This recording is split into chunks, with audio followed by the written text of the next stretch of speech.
Open the PDF with Adobe Acrobat, and then to add a symbol to your PDF file, click on Edit PDF, click on Add Text.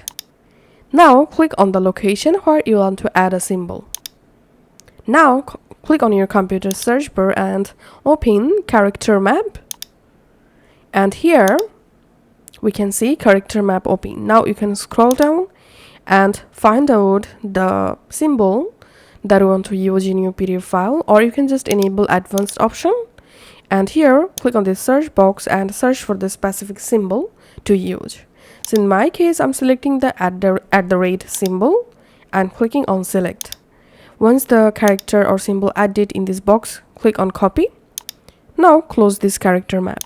Go back to your PDF and press Ctrl V, and your symbol will paste. Now you can resize your symbol.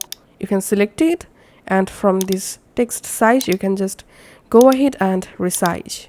So that's how you can add symbol.